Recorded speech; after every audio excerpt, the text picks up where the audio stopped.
کون کون سے ایسے لوگ ہیں جن سے پردہ کرنا کمپلسری نہیں ہے؟ وَلَا يُبْدِينَ زِينَتَهُنَّ إِلَّا لِبُعُولَتِهِنَّ أَوْ آبَائِهِنَّ أَوْ أَبْنَاءِ بُعُولَتِهِنَّ. اللہ نے فرمایا کہ شوہر سے پردہ کرنے کی ضرورت نہیں ہے، شوہر کے باپ سے یعنی سسر سے پردہ کرنے کی ضرورت نہیں ہے، اپنی اولاد سے پردہ کرنے کی ضرورت نہیں ہے، اپنے شوہر کی اولاد سے یعنی سوتیلے بیٹوں سے بھی پردہ نہیں کرنا ہے. او اخوانہن، اپنے بھائیوں سے بھی پردہ نہیں کرنا ہے. او بنی اخوانہن، اپنے بھائی کے بیٹوں سے یعنی بھتیجوں سے بھی پردہ نہیں کرنا ہے. او بنی اخواتہن، اپنی بہن کے بیٹوں سے یعنی اپنے بھانجوں سے بھی پردہ نہیں کرنا ہے. او نسائہن، اور عورت کو عورت کے سامنے پردہ کرنے کی ضرورت نہیں ہے.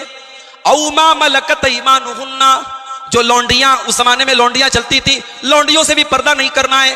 اب التابعین غیر اولی الاربۃ من الرجال، یا گھر میں کام کرنے والے. اور یہ بھی یاد رکھو، لوگ کہتے ہیں صاحب ان کا کوئی امام نہیں ہے، اہل حدیث کا کوئی امام نہیں ہے، کسی امام کو نہیں مانتے. ارے ہم نے تو اس کو امام مانا ہے جس کی امامت میں نبیوں نے نماز پڑھی. اللہ قرآن میں سورہ بنی اسرائیل کی آیت نمبر 71 میں کہتا ہے یوم ندعو کل اناس بامامہم، ہم قیامت کے دن تمام لوگوں کو ان کے امام کے ساتھ بلائیں گے، سارے کے سارے لوگوں کو ان کے امام کے ساتھ بلائیں گے. علامہ ابن کثیر رحمۃ اللہ علیہ اس آیت کی تفسیر میں لکھتے ہیں کہ بعض سلف نے کہا کہ یہ آیت اصحاب الحدیث کی، اہل حدیث کی بہت بڑی فضیلت ہے اس آیت میں. کیوں؟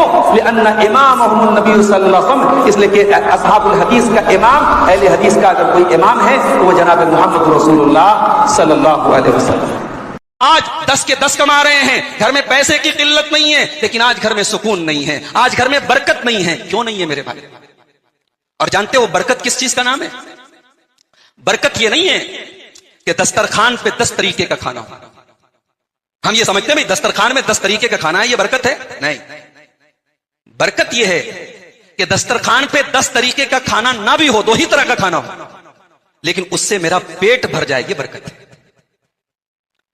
جب زندگی سے برکت نکل جائے تو پیارے نبی صلی اللہ علیہ وسلم فرماتے ہیں فَمَثَلُهُ كَالَّذِي يَأْكُلُ وَلَا يَشْبَعُ، انسان ایسا ہو جاتا ہے کھانا کھا رہا ہے لیکن بھوک نہیں مٹ رہی ہے، پانی پی رہا ہے لیکن پیاس نہیں بجھ رہی ہے، گھر میں پیسہ آ رہا ہے مگر سکون نہیں مل رہا ہے. آج زندگی میں برکت کیوں نہیں ہے؟ آج گھر میں سکون کیوں نہیں ہے؟